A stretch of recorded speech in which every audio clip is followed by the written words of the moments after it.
Guys, आप सभी की प्रिपरेशन कैसी चल रही है। अभी हम लोग कुछ क्वेश्चन करेंगे और बहुत तेज बारिश होने के कारण आपको थोड़ा सुनाई कम देगा, ठीक है। पर मैं जोर से बोलूँगी, कोशिश करूँगी कि आप लोग को सुनाई दे। देखिए यहाँ पे हम लोग कुछ क्वेश्चंस कर रहे हैं, तो यहाँ पे मैथ के भी क्वेश्चंस हैं, कुछ सॉल्यूशन वाले भी हैं। क्वेश्चन हमारा फर्स्ट क्या है, देख सकते हैं आपको यहाँ पे ए गिवन है और कुछ नंबर्स गिवन है ए में, बी में भी कुछ नंबर्स है। आपको बताना इसमें से कौन सा ट्रू है। देखिए कुछ नंबर्स बी के जो आपको ए में भी मिलेंगे, जैसे कि आप देख सकते हैं कि 2 यहाँ पर है, 3, ठीक है, 5 और 7, ठीक है। इसका मतलब क्या होगा कि कॉमन है ये ए और बी दोनों में है। 2, 3, 5, 7 ए में भी है और बी में भी, मतलब ये क्या है, कॉमन है। तो यहाँ पे होगा ए इंटरसेक्शन बी, ठीक है। और देखिए यहाँ पे देखिए ये क्या होगा, ए में 2, 3, 5, 7 है, बी में भी है, इसका मतलब है इक्वल टू बी। मतलब कि अगर कॉमन होगा दोनों में, मतलब कि ए इंटरसेक्शन बी, ठीक है। कॉमन होगा तो क्या होगा, ए इंटरसेक्शन बी और ये इक्वल टू बी, क्योंकि 2, 3, 5, 7 ए में भी और बी में, तो यहाँ पे क्या है, ये इक्वल है बी के। तो इसका आंसर होगा आपका बी। ये क्या होगा, बी। अगर यूनियन की बात करते तो यहाँ से एक्स्ट्रा हम लोग जोड़ देते, यहाँ पे कुछ और नंबर हो जाते बी में, ठीक है, उसको जोड़ देते तो ये यूनियन होता। पर इंटरसेक्शन मतलब क्या होता है कि दोनों में जो कॉमन होगा, जितने भी नंबर होंगे ए बी सी डी जितने भी होते हैं, उसमें से जो कॉमन होता है वो क्या होता है, इंटरसेक्शन, ठीक है। और यूनियन जो एक्स्ट्रा हम लोग उसमें ऐड कर देते वो क्या होगा, यूनियन, ठीक है। तो यहाँ पे इंटरसेक्शन होगा क्योंकि ए और बी दोनों में 2, 3, 5, 7 कॉमन है, तो ये क्या होगा आपका, ये होगा आपका ए इंटरसेक्शन बी। और इक्वल टू बी इसलिए क्योंकि यहाँ पे ए इंटरसेक्शन बी की इक्वल, मतलब 2, 3, 5, 7 बी में भी है, तो ये इक्वल टू बी होगा, ठीक है। मैं मैथ बहुत मतलब मैथ की स्टूडेंट्स नहीं हूँ, मैं इकोनॉमिक्स की हूँ। लेकिन क्या होता है कि इकोनॉमिक्स में भी एक सब्जेक्ट होता है मैथमेटिकल इकोनॉमिक्स, जो कि हम लोग क्लास 12 में पढ़े नहीं होते हैं, उसको हम लोग नहीं पढ़े होते, फिर भी हम लोग नेट की प्रिपरेशन करते हैं। तो बहुत सारे चैप्टर्स होते हैं, जैसे कि डिफरेंशिएशन, इंटीग्रेशन, मैट्रिसेस, सेट, ये सब हम लोग ने पहले पढ़ा हो या ना हो, लेकिन अगर हम लोग यूजीसी नेट इकोनॉमिक्स से प्रिपरेशन करते हैं तो हम लोग को ये सारी मैथमेटिकल इकोनॉमिक्स में हमारे एक यूनिट में ये भी सिलेबस में आता है, तो हमें करना पड़ता है, ठीक है। तो सेट की हम लोग सेट मैंने बहुत डीपली नहीं पढ़ा है, लेकिन ये हम लोग ने नेट की प्रिपरेशन में ये किया हुआ है। मतलब कि अगर आप बीए और एमए अगर इकोनॉमिक्स में करेंगे तो आपको सेट भी पढ़ना पड़ेगा, ठीक है। तो अब लोग नेक्स्ट क्वेश्चन करते हैं।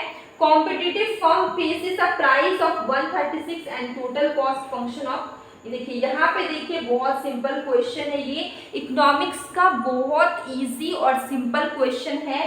क्या क्वेश्चन है, आपको टोटल कॉस्ट गिवन है, आपको मार्जिनल कॉस्ट फंक्शन निकालना है। क्या करना होगा आपको, मार्जिनल कॉस्ट निकालने के लिए, ठीक है, आपको डिफरेंशिएट करना है टोटल कॉस्ट को। अगर आप टोटल कॉस्ट को डिफरेंशिएट करेंगे तो मार्जिनल कॉस्ट आपका निकल जाएगा।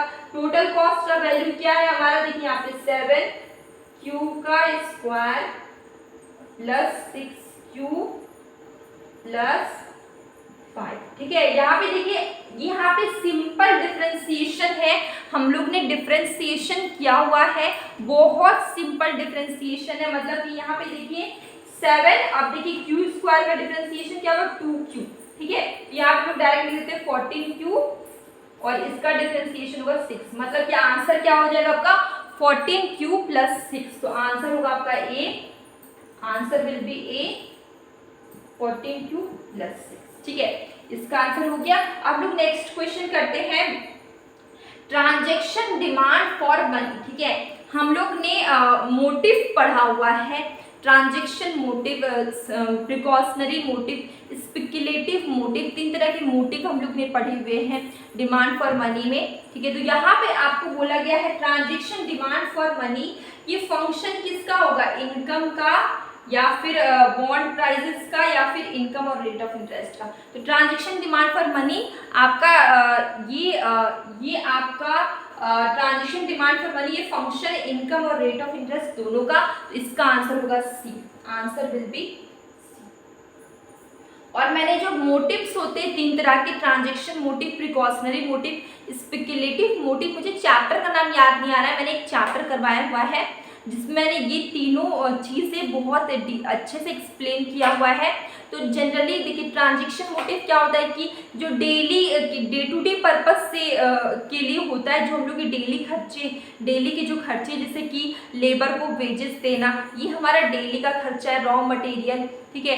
तो ये सारे जो खर्चे होते हैं, जो डे टू डे के एक्सपेंस होते हैं, वो आपके ट्रांजेक्शन मोटिव में आते हैं। प्रिकॉशनरी मोटिव की अगर हम बात करें तो हम लोग सेविंग रखते हैं, कुछ ना कुछ हर कोई रखता है, मिडिल क्लास हो अपर क्लास हो, सेविंग हम लोग कुछ ना कुछ रखते हैं फ्यूचर में जो कुछ अनसर्टेनिटी हो। हम लोग जैसे कि कोई भी होता है, मिडिल क्लास हो, रिच क्लास हो, कोई भी हो, अपने डॉटर की वेडिंग के लिए, अपने सन की वेडिंग के लिए पैसे रखते हैं सेव करके, मैरिज के लिए, डिसीज़ के लिए, कोई एक्सीडेंट, कोई फ्यूचर में कोई दुर्घटना हो, ऐसा मतलब हो या ना हो, हम लोग कुछ पैसे ऐसे सेव करके अनसर्टेनिटी के लिए रखते हैं। तो ये जो अनसर्टेनिटी की बात करें तो ये आता है आपका प्रिकॉशनरी मोटिव में। स्पेक्युलेटिव मोटिव हम लोग ज़्यादा प्रॉफिट कमाने के लिए कहीं पे पैसे लगाते हैं, वो स्पेक्युलेटिव मोटिव में आता है, ठीक है। तो ये हम लोग 3 तरह के मोटिव हम लोग ने पढ़ा हुआ है, जो कि आपकी डिमांड फॉर मनी में ही आता है। तो यहाँ पे ट्रांजेक्शन की बात कर रहे हैं, ये फंक्शन है इनकम और रेट ऑफ इंटरेस्ट दोनों का। तो आंसर होगा आपका सी, आंसर विल बी सी। अब देखिए इलास्टिसिटी ऑफ सप्लाई हम लोग ने पढ़ा हुआ है। सबसे लोएस्ट इलास्टिसिटी ऑफ सप्लाई किसका होता है, ठीक है। तो देखिए गुड्स बहुत टाइप के होते हैं, ड्यूरेबल गुड्स होता है, पेरिसेबल गुड्स होता है। देखिए ड्यूरेबल गुड्स जो लंबे समय तक चले, पेरिसेबल गुड्स जो नहीं चलता है काफ़ी लंबे समय तक। जैसे कि पेरिसेबल गुड्स की बात करें, आप मिल्क रख लीजिए, डेयरी जितने प्रोडक्ट आते हैं डेयरी प्रोडक्ट, वो कितना, उसका लाइफ कितना होता है, 7 डेज, 4 डेज, 3 डेज, 5 डेज, ठीक है। डेयरी प्रोडक्ट का बस इतना ही लाइफ है। अगर हम बात करें वेजिटेबल्स और फ्रूट्स, उसका लाइफ कितना है, 7 डेज, 10 डेज, ठीक है। हार्डली उतना ही रख सकते, उससे ज़्यादा नहीं रख सकते। तो ये सब क्या होता है, एक लंबे समय तक आपका नहीं चलेगा। अगर इसमें हम लोग बहुत ज़्यादा अगर कोई इन्वेस्ट करेगा तो वो ख़राब हो जाते हैं, सड़ जाते हैं। तो इस तरह के जो पेरिसेबल गुड्स होते हैं, इसका इलास्टिसिटी ऑफ सप्लाई बहुत लोएस्ट होता है, ठीक है। इसका आंसर क्या होगा आपका, which of the following has lowest, सबसे लोएस्ट इलास्टिसिटी ऑफ सप्लाई किसका है, पेरिसेबल गुड्स का। आंसर होगा आपका सी। अगर हम बात करें लग्जरी आइटम्स की, ठीक है, ये लग्जरी आइटम्स तो ये आपका लोएस्ट इलास्टिसिटी ऑफ सप्लाई में नहीं आता है, ना ही आपकी नेसेसिटीज गुड। नेसेसिटी गुड्स क्या होते हैं, जो आपकी एकदम ज़रूरत की सामान हो गई, जैसे कि सॉल्ट, जैसे कि मेडिसिन। यहाँ पे क्या होगा कि प्राइस बढ़ेगा या फिर घटेगा, आप उसका डिमांड करना नहीं छोड़ेंगे, उसका डिमांड होगा, उसका सप्लाई होगा। तो ये आपके नेसेसिटी गुड्स आते हैं। लग्जरी गुड्स आ गए, gold, jewellery, diamonds, luxury car, ये सब आपके लग्जरी गुड्स हुए। पेरिसेबल गुड्स कौन से हुए, जो आपके लंबे समय तक नहीं चलता है, जैसे कि डेयरी प्रोडक्ट्स हो गए, ठीक है, वो लंबे समय तक नहीं चलते। वेजिटेबल्स लंबे समय तक नहीं चलता है, फ्रूट्स लंबे समय तक नहीं चलता। ये सब आपके क्या आएंगे, पेरिसेबल गुड्स आएंगे। इसका जो इलास्टिसिटी ऑफ सप्लाई है वो बहुत कम होता है, बहुत लोएस्ट होता है, ठीक है। इसलिए इसका आंसर होगा सी। तो ये हमारे थोड़े से क्वेश्चंस थे, ठीक है। तो ये भी वीडियो आपके UGC net economics question series में आ जाएगा, ठीक है। तो अभी ये चैप्टर्स हो गया। इसके बाद अगर आपको कोई मतलब ये क्वेश्चंस हो गए, अगर आपको कोई चैप्टर पढ़ना हो तो आप कमेंट बॉक्स में बता सकते हैं, और अगर आप क्वेश्चंस करना है वो भी आप बता सकते हैं। और डेली मैं एक क्विज का क्वेश्चन डालती हूँ जिसमें मैं क्वेश्चंस पूछती हूँ। क्विज का क्वेश्चन मैं शॉर्ट वीडियो में डालती हूँ जिसमें मैं क्वेश्चन पूछती हूँ, तो आप उसका आंसर भी करें, आपको काफ़ी हेल्प होगी और आपकी प्रैक्टिस होती रहेगी। तो अब लोग मिलेंगे कल न्यू वीडियो में। और अगर आपने सब्सक्राइब नहीं किया अभी तक तो आप सब्सक्राइब कर लीजिए, आप बहुत सारे क्वेश्चन सॉल्व कर सकते हैं। और अगर कोई भी डाउट है तो आप उसको आप कमेंट बॉक्स में ज़रूर पूछिए।